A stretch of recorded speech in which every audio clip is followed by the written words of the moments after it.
PP Savani group of સ્કૂલે CBSE ધોરણ 12ના પરિણામોમાં શાનદાર સફળતા મેળવી ફરી એકવાર પોતાની શૈક્ષણિક શ્રેષ્ઠતા સાબિત કરી છે। વિદ્યાર્થીઓના તેજસ્વી પરિણામોથી સમગ્ર સંસ્થામાં આનંદ અને ગૌરવનો માહોલ જોવા મળ્યો હતો। GEE અને નીટ જેવી સ્પર્ધાત્મક પરીક્ષાઓમાં ઉત્કૃષ્ટ પરિણામો બાદ હવે પીપી સવાણી ગ્રુપ ઓફ સ્કૂલે સીબીએસઈ ધોરણ 12ના પરિણામોમાં પણ પ્રભાવશાળી સફળતા મેળવી છે। આ વર્ષે કુલ 113 વિદ્યાર્થીઓએ A1 ગ્રેડ પ્રાપ્ત કર્યું છે, જ્યારે 275 વિદ્યાર્થીઓએ A2 ગ્રેડ મેળવી શાળાનું નામ રોશન કર્યું છે। વિદ્યાર્થી ભવ્ય પટેલે 98.6% સાથે પ્રથમ ક્રમ મેળવી સમગ્ર સંસ્થાનું ગૌરવ વધાર્યું છે, જ્યારે વંશિકા મોહાતાએ 97.4%, ધ્રુવ શાહે 97%, મલક માંગુકિયાએ 97%, પ્રિયંકા શાહુએ 96.8% અને તેજસ મોહાતાએ 96.8% મેળવી ઉત્તમ સફળતા હાંસલ કરી છે। સંસ્થાના સંચાલકોએ જણાવ્યું હતું કે વિદ્યાર્થીઓની આ સિદ્ધિ પાછળ શિક્ષકોનું યોગ્ય માર્ગદર્શન, વાલીઓનો સહકાર અને વિદ્યાર્થીઓની સતત મહેનત મુખ્ય કારણ રહ્યું છે। શાળાના ટ્રસ્ટીઓ, પ્રિન્સિપાલ અને શિક્ષક મંડળ દ્વારા તમામ સફળ વિદ્યાર્થીઓને અભિનંદન પાઠવવામાં આવ્યા હતા અને તેમના ઉજ્જવળ ભવિષ્ય માટે શુભેચ્છાઓ પાઠવવામાં આવી હતી।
મારું નામ માહી છે.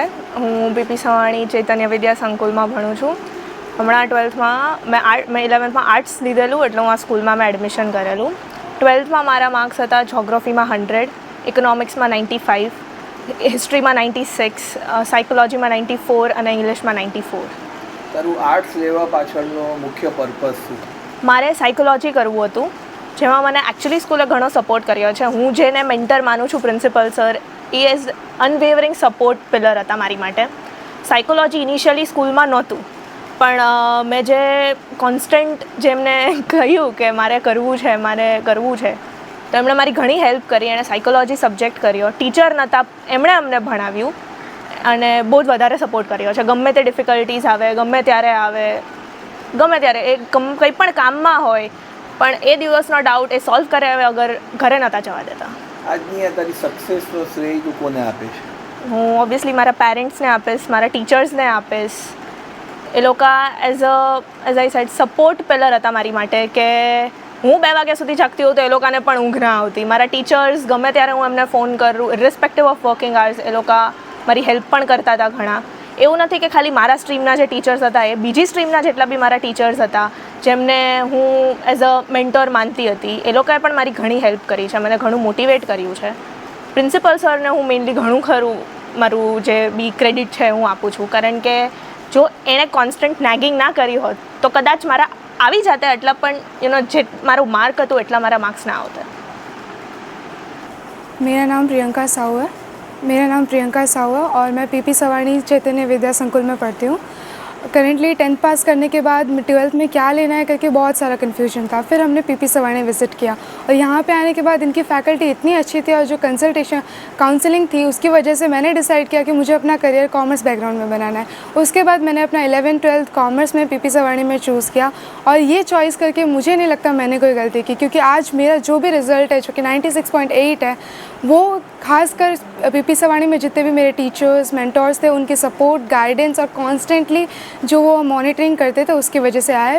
अभी मेरे 12th में इकोनॉमिक्स में 98, इंग्लिश में 95, अकाउंटेंसी में 99 एंड बीएसटी में 100 आउट ऑफ 100 मैंने स्कोर किया था. आईपी में 92 किया है. आप यहाँ आए उससे पहले आपको ऐसा लगता था कि आपका A1 आएगा? यहाँ पे आने के पहले 10th में मैंने अच्छा स्कोर किया था, पर मैं तब सेटिस्फाई नहीं थी थोड़ी सी, और यहाँ पे आने के बाद नर्वसनेस तो हुई थी कि हो पाएगा नहीं हो पाएगा. लेकिन जब भी मैंने नर्वस हुई या फिर मेरा ब्रेकडाउन आया, तब भी मेरे टीचर्स मेरे साथ थे मुझे हेल्प करने के लिए, और उसके बाद मैं श्योर हो गई अपने 12th की एग्ज़ाम देने के लिए और A1 स्कोर कर दिया. आप क्या बनना चाहती हो आगे मैंने अभी अपना एक प्रोफेशनल कोर्स परस्यू किया है, जिसमें मैं अपना CMA कर रही हूँ और अपने आप को एक एज अ सक्सेसफुल CMA अपने नाम के आगे लगा के अपने टीचर्स, अपने पेरेंट्स, जितने भी मेरे मेंटोर्स अभी तक रहे हैं, सबको प्राउड फील कराना चाहती हूँ. હેલો, મારું નામ નિત્યમ નિલેશભાઈ ભીકડિયા છે અને મેં મારું 12th પીપી સવાણી ચૈતન્ય વિદ્યા સંકુલ અબ્રામાંથી કર્યું છે. મેં 11thમાં સાયન્સ સ્ટ્રીમ પિક કરી હતી અને મારા 12thમાં માર્ક્સ ઇંગ્લિશમાં 100 આઉટ ઓફ 100, ફિઝિક્સમાં 96, કેમેસ્ટ્રીમાં 95, પીઈમાં 94 અને બાયોમાં 93 છે. તારું આટલું સરસ રિઝલ્ટ આવ્યું છે, તને અપેક્ષા હતી કે આ રિઝલ્ટ તારું આવશે? જે રીતનો આ લોકોએ મને સપોર્ટ આપ્યો હતો એ હિસાબે મેં ધાર્યું હતું કે મારે 95 વટી જવાનું છે, ગમે એ થઈ જાય મારે વટી જવાનું છે. અને જે સપોર્ટ હતો 110% મને વિશ્વાસ હતો કે આ લોકોના સપોર્ટથી મારું તો થઈ જશે. 10thમાં આપનું શું રિઝલ્ટ હતું અને 10th-12thને આપે કેવી રીતે મજબૂત રીતે એને પાસ કર્યું? 10thમાં મારા 93.4% હતા અને ત્યારે પણ હું પીપી સવાણીમાં જ ભણતો હતો. પછી મેં થોડીક અહીંયા કન્સલ્ટન્સીઝને એવું બધું કર્યું અને પછી મેં કીધું મારું કરિયર આગળ MBBSમાં જ છે, મારે એક ડૉક્ટર બનવું છે, હાર્ટ સર્જન બનવું છે. પછી મેં અહીંયા 11thમાં સાયન્સ લઈ લીધું. આપ અહીંયા આગળ તમારા ટીચર્સનો સપોર્ટ કેવો રહ્યો આખા વર્ષ દરમિયાન, એ લોકોનું બોન્ડિંગ તમારી સાથે કેવું રહ્યું તે વિશે પણ કહો. અહીંયાના ટીચર્સ ઓલમોસ્ટ બધા ટીચર્સ સાથે બહુ જ સારું બોન્ડિંગ હતું. મને 11th અને ખાસ કરી 12thમાં બહુ જ સપોર્ટ કર્યો છે, કેમ કે 12thમાં સાથે સાથે બોર્ડની સાથે કોમ્પિટિટિવ એક્ઝામ્સ પણ હતી મારી, તો એ લોકોએ બહુ જ ઇમેન્સ સપોર્ટ આપ્યો છે મને. ગમે ત્યારે મને એવું ના થતું કે આ સરને હું કઈ રીતે કહી શકું, આ મેમને મારે આવું કેવું છે, કઈ રીતે કહી શકું, મને ક્યારે આમ હેઝિટેશન ન થતી. અંતમાં આપ આ એબ્રોડ MBBS કરવા માંગો છો કે ઇન્ડિયામાં કરવા માંગો છો? ઇન્ડિયામાં જ કરવા માંગુ છું અને મારો એમ જ એ છે કે હું ગમે ત્યાં એક કોઈ એમ્સમાં લાગી જાઉં અને અહીંયા જ MBBS પૂરું કરીને અહીંયા જ MD કરીને અહીંયાના જ આપણાના લોકોની સેવા કરવાની છે જે આપણે. વિદ્યાર્થીઓ સારા માર્ક્સ નથી લાવી શક્યા એને આપ શું મેસેજ પાઠવશો? એક એક્ઝામથી આગળ તમે શું છો એ ન નક્કી થઈ શકે. એવું બની શકે કે તમારા કોઈ એવા પરિસ્થિતિ રહી હતી તો પછી તમારે મેનેજ કરવાનું છે. થોડાક દિવસો લાગશે એક્સેપ્ટ કરતાં, પણ પછી તમારી રીતે તમારે ગોતવાનું રહેશે કે મારે શું બનવું છે, મારે કરવું શું છે.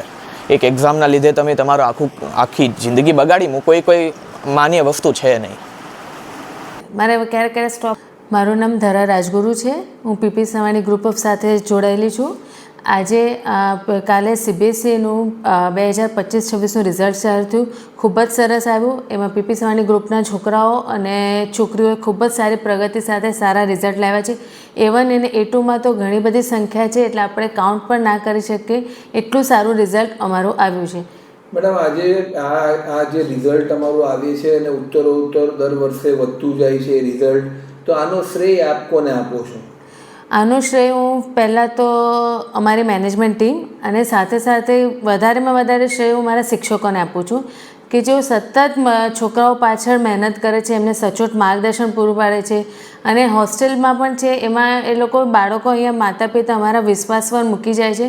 શિક્ષકો ખૂબ જ એ લોકોને એક ઘરનું વાતાવરણ પૂરું પાડે છે અને સતત જ એમના ઉપર દેખરેખ રાખે છે કે જેથી કરીને એ લોકો મોબાઈલ અને ગેજેટ્સનો વધારે ઉપયોગ ના કરે અને સૌથી વધારે સમય એ પોતાનો ભણતર પાછળ વાપરે.